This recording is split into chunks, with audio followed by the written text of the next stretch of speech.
Welcome, adventurers, to a very special episode of Lore Drop. I'm your host, Dungeon Master Eguile. And I'm your co-host, DnDWife, and tonight's not just any episode, it's our first ever video edition of Lore Drop. That's right, we're diving in tonight to how TTRPGs like Dungeons and Dragons, Pathfinder, and more can help you build richer characters, deeper worlds, and even break those pesky creative blocks.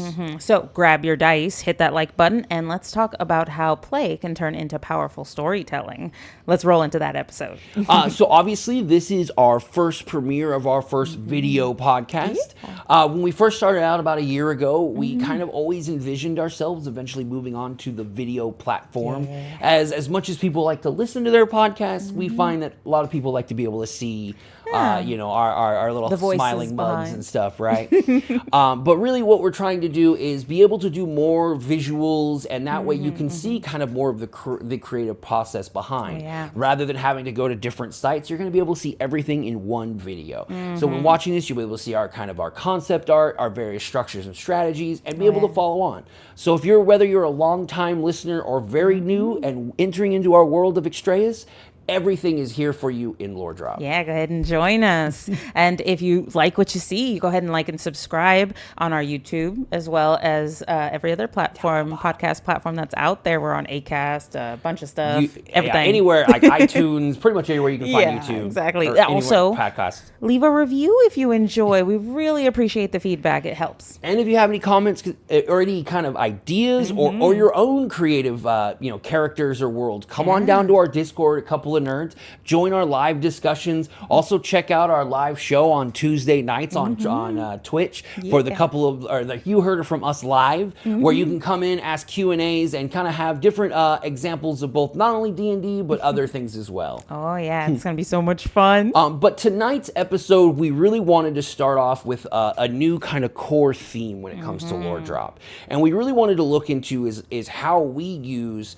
TTRPG or role-playing, tabletop role-playing games to build our worlds. As when we first started this, we were just using kind of basic pre-made stuff from Dungeons and Dragons.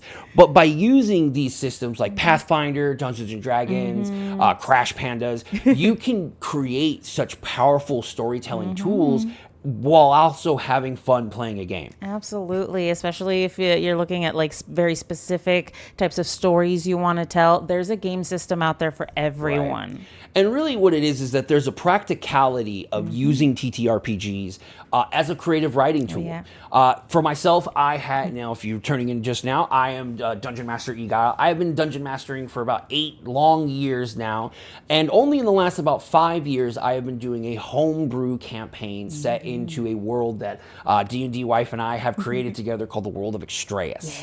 But the whole point is that we wanted to build a world not only to play in, but we wanted it to be real. And DnDWife here has some experience in building worlds, but not necessarily for a game type setting. Not at all. And I have found that the TTRPG system acts as such a good framework for world building. My original tries at doing that were okay, but the level of detail that you have to go into before your world becomes an actual living, functioning world is so much that you kind of get bored or you give up because it's so daunting. So this is really nice for providing already the rules of physics, magic, conflict resolution, and offering a sandbox for testing characters, for plot arcs, major settings, anything like that. Yeah, and the whole point too is, so it's kind of tough because, obviously you're building from scratch. And when we first started to look into building Extrayus, it was very daunting in the idea of like, okay,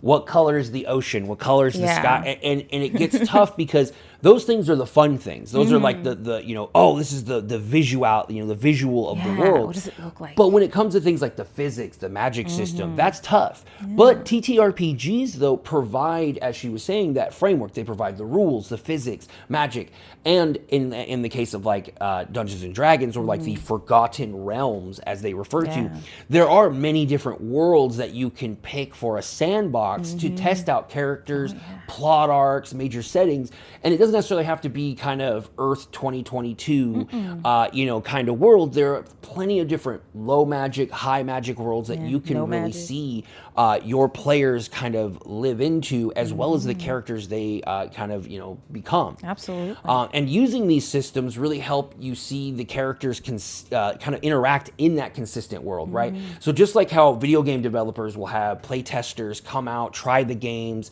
and have them kind of see bugs or faults or where stuff doesn't make any sense, you're doing the exact same thing, but in a more narrative standpoint, a writer standpoint. And I mean, it's actually happened at our table. Absolutely. I was really interested in trying out, like dipping my toe in the DM pool. And so I wanted to try out something really nice, something simple. And I also wanted to test a little Fae-inspired realm that I saw. It was already a pre-built campaign on a website I really like. I think it's like r/n/w.net or something like that.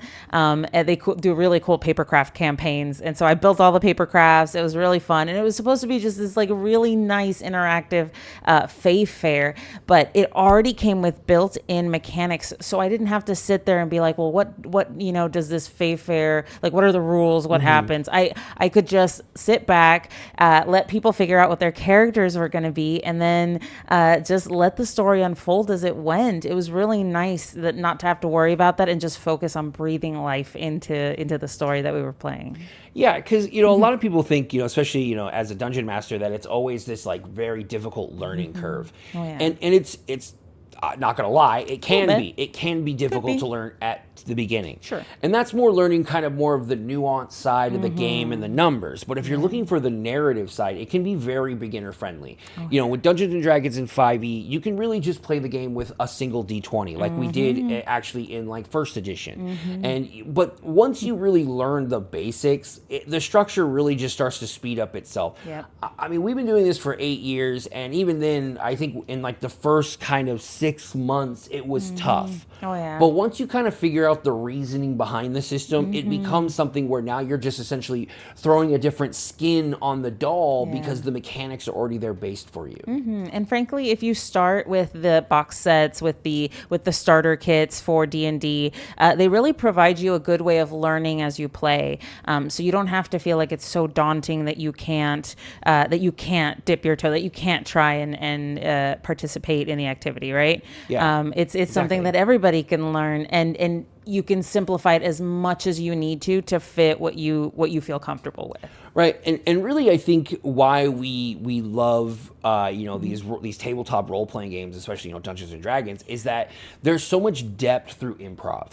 I've said it before a few times, and it's been a hot take on a couple of our live shows, and that I believe the DM should prep less, and that because just like with writers, if you overdo it, you kind of give yourself a paralysis, right? Because it's the contemplation of choice, right? Where it's like if there's so many options in front of you, you can't really pick the one that feels real.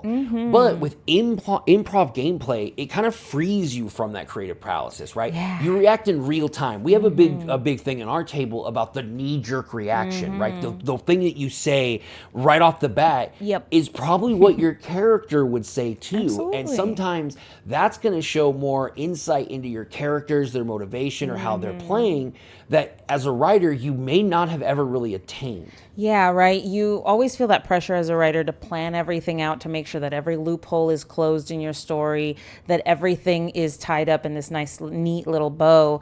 And oftentimes that can get in the way of letting the story just develop and feel natural. But with D&D, it's so nice to just be able to play test things and not have to worry about making sure every little mechanical thing is taken care of. And you don't have to worry too about doing it with a group if you're not comfortable in group settings. Yeah, and that's because, like we were saying, is that because of the secondary mechanic of dice rolls and coin flips and all these kind of things, that means you don't always have to be in a sense of a group. When you hear these kind of tabletop games, you're like, well, I don't have time to have a group together. But with dice rolls and the spontaneous obstacles that it creates, I mean, the entire game of Dungeons and Dragons have all these encounter rolls that are just based on D100s. And so you're not choosing, you're letting the dice theoretically choose.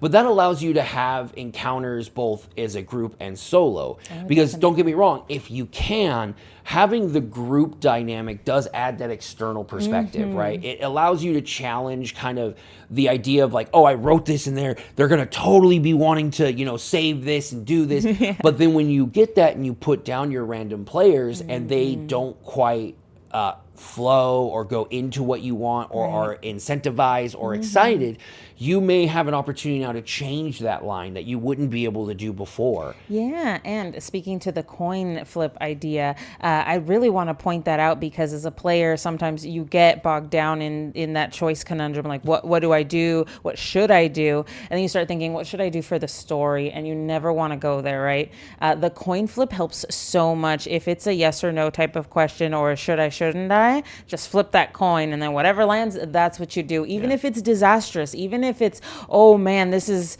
a very big reaction, which we've had before. The big Caladrax breakdown of 2019 or something. So, yeah. Somewhere on that board.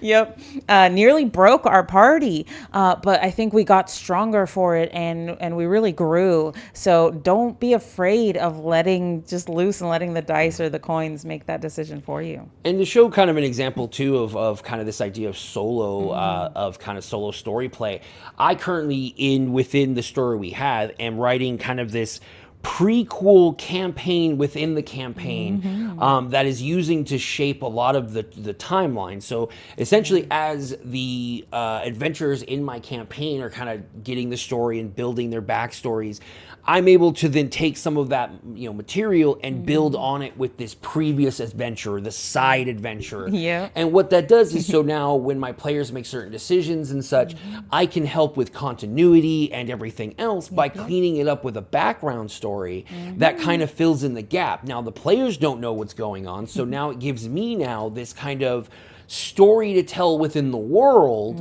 that I am essentially making up as my current timeline players are doing their story. Yeah, it's really interesting how the world building can get so deep. Right. Based off of what you run. And it's not just dungeon masters who can do this. Players themselves can also use this as a powerful tool to build characters and stories. Absolutely. And it can be completely organic and out of the blue. Like I remember we dealt with some crazy mushrooms. Invasive mushrooms that you can't have D&D without crazy mushrooms. Yeah, they started growing on us in a forest. And so it was dark. It was really tough to get rid of them. But that ended up spawning, that whole encounter that wasn't even meant to be, I think, anything. No, it was a random dice encounter. I think it was a 78. Right. It was just a random dice roll. And because of that, it ended up spawning this idea in my head of a fae that controlled these mushrooms, that was the lord or lady of these mushrooms and could command them to do things and was invading. I think that was your part. Yeah. But, I had this idea of her in my head and I wanted to name her. And the name Diaspora just came out. It's got a little bit of spore in it. Diaspora is diaspora or like disastrous right? Like it's got that like doom sort of feel to it. And so with that being created and then by taking it on a narrative side, it just showed how we created now this totally engrossing character that ties into about two different characters' backstories. And with the side story, I was able to give it even more depth that players could learn later, right? So instead of it being just what essentially at first was an improv, building session with my players, turned into now what was something that I think my players might go, hey, did you always have this character written? When in reality, it was birthed entirely from improv. Yep, right on the spot with very little forethought. And that's really what we really want to stress here at Lore Drop, and we really push for the improv side of creation, and sometimes overthinking, overbuilding, overdeveloping causes more problems, more good than bad, or more harm than good. And the way we really show as the full kind of component of this is how we created an entire race through play. Now we have this, now Dungeons and Dragons has already a kind of cacophony of different classes, races that you can pick from. Some based off of ancient lore and folklore, others that are completely new and created by them. Some are basically hobbits, but split into two people. You know, so even Dungeons and Dragons has had its own dealings with like taking archetypes and spinning them into something else. So we really stole the idea of that creation process. And so what we did is we took the initial Hellscarred and we go, okay, where can we apply this to a character in the world of Dungeons and Dragons? And so what this actually was the race known as, now see, I can't even think of it now as I only think of them as the Hellscarred. Tieflings, excuse me. That's so bad. You know, when you're engraced in your homebrew world, your homebrew words kind of become the main thing, which is always funny. Yeah, well, that's because they're not really what tieflings are, you know? Yeah, it really they're is, separate. isn't it? And so what started off as just kind of trying to create a world that has different types of peoples and stuff like that, created these kind of really humorous interactions of just trying to be funny. And so I created these characters that were very superstitious. And I was like, it'd be funny. You know, they're all paladins because they all hate demons and they all want to, you know, they're so, it was kind of, I guess, the way to explain like a lawful stupid paladin in my world. And that they're so terrified of demons that they go the extra mile. And so because of that, I started to see that my players really attached to it. They, you know, they started seeing it, and it was, you know, laughs and what was eventually was just kind of a joke on my part, as you know, they're so terrified. And I took this from your favorite show, Supernatural, and the idea that they're always kind of throwing holy water in each other's faces to make sure they're not demons. You love to hate it, but you love it. So I thought, you know, what if it was like a race that's, you know, they're already marked by demons, so they're afraid, you know, if something's more demons, so they would be constantly, you know, throwing water. And so this, you know, little quirk and it being loved by my players and them kind of wanting to explore more. So they started asking more questions, which kind of forced me then to start building more into them and thinking, okay, let's go more into the character and build deeper. And that's what really got me to start building into their origins more. And we started kind of changing it up. Now, mind you, I am not an expansive writer. I'm an impromptu dungeon master, which means I write less than I really probably do. I'm more of recording the audio and listening to it later. You know, but with that though, is that I don't put a lot of depth into these character creations. So a lot of times I will just put down quick, you know, 1 to 2 sentences of here's how they look, here's how I'm thinking, and I go from there. But what we do then is we take it to the next step and we hand it off to somebody who can take that thematic tone and writing and actually create a visual narrative. I got a hold. Well, he let me see them. Secrets because you're the wife. Of the Hellscarred descriptions, and I loved them so much. I just had to put the descriptions to art. I had to kind of show what they visually looked like, and at least for myself, I at least wanted to see. So I started creating these little studies, not of them as people, but of the different types of like variances in their appearance, like what does their skin tone look like, what do their eyes look like, you know, do they have horns, what do they look like, tails, what do they look like. And it was only a couple of sentences. It's not like these were detailed description notes. It wasn't like, you know, the scales flow, and it was just like it looks like this. It was taking broad concepts and then fleshing them out with visuals. Because you know, we are very visual people, hence the video podcast, wink, wink. But it is this idea that, you know, especially in tabletop, it's so much nicer when you can have that connection to the player. You can show them, hey, this is kind of what they look like. And it doesn't just create help for me, it creates help for you as well, to be able to create the NPCs that we run into. What do they look like? And to see them in your head is something so nice, especially once you have the reference to build them in there. As a creative person, it just helps me, especially for the story writing aspect too, because this is what this is about, is building that lore for creative writing or for artwork, but for just for creation. This is what this is about. It helps so much to have that stockpile of images to be able to kind of put in your head for later. Yeah, and it really, what it also does is it creates this, like, what we call like a feedback loop, right? And so as I'm describing them, and as we play more games, that creates more depth into them, those adjustments, because you haven't drawn them in completion, these are little pieces, you're actually able to go back and edit little nuances. Maybe something quirky comes up as we've been playing and we want to change something. When you sculpted the whole mock-up, that can be very difficult. Hence that whole thinking too much, doing too much building. Well, now you've put it all in one box. You don't give it room to grow. But starting by building, by taking like one or two unique features and then isolating those features and then building those, will really get your character started. So really what we've dubbed like our creation cycle with building in our world is essentially we use story and gameplay to quickly build characters and worlds. And through that, we can actually see what takes and what doesn't. Prime example is Gigi, right? Oh, yeah. Made randomly. I rolled a name generator, totally random. But because of the actions, because of the spin that happened to happen on the fly, that character was loved. And that comes to our second point, where you can rework the elements that don't resonate, right? So you nothing's worse than creating all this character, oh, my villain has the greatest backstory, and if they find, but he's so one note that your players don't care.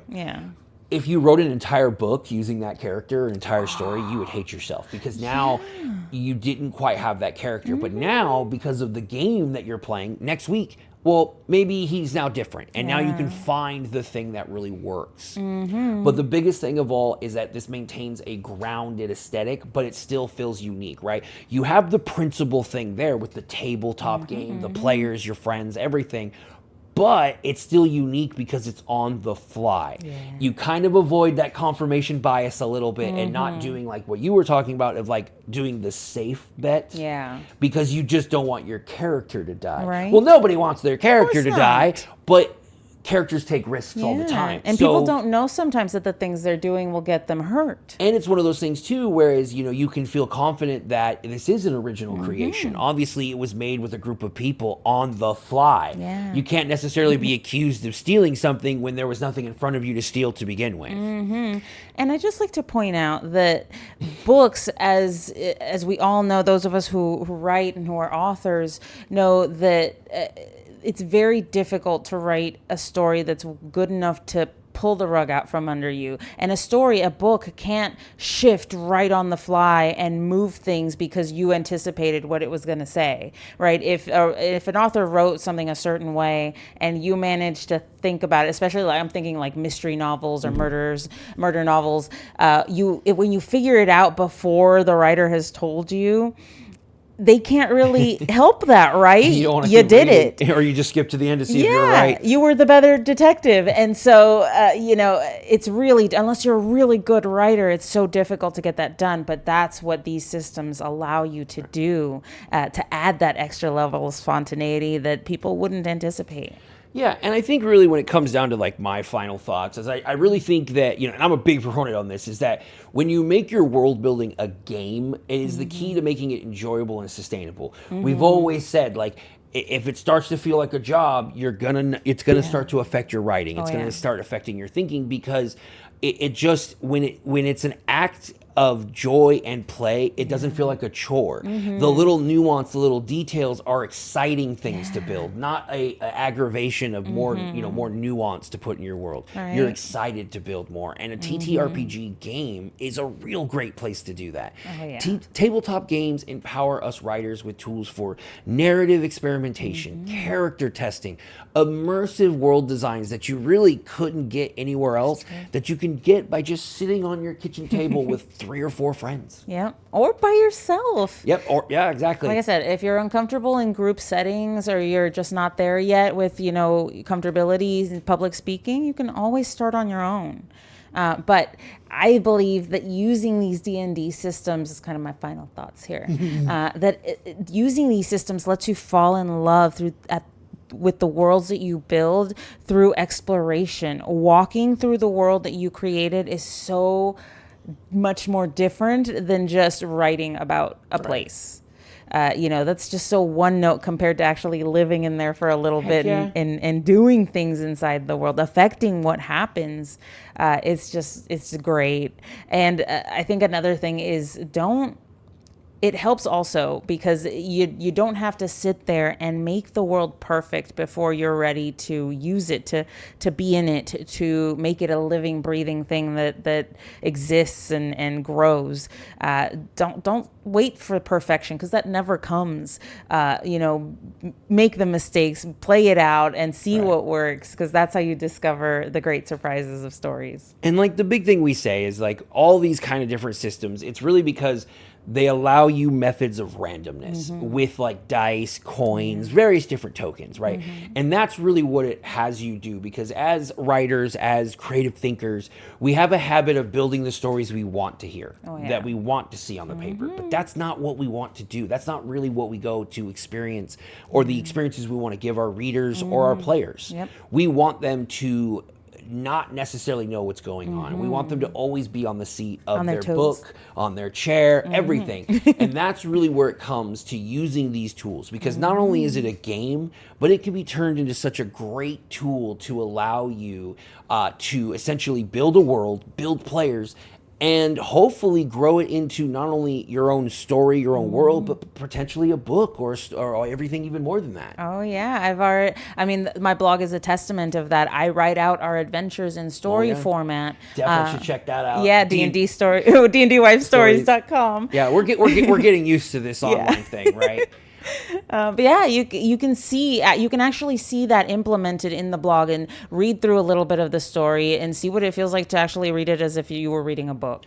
But yeah, so for future episodes of Lore Drop, we're hoping to dig more into kind of our creative processes and hopefully answering some questions from you fellow writers out there, and hopefully solve some of the writer's blocks or some of the confusion you might have, and hopefully kind of develop and share more of our world of Extrayus, more of the people and the places that are in it that will help you not only see an example of how we've used this process, but also see another beautiful world out there that is great to dive into.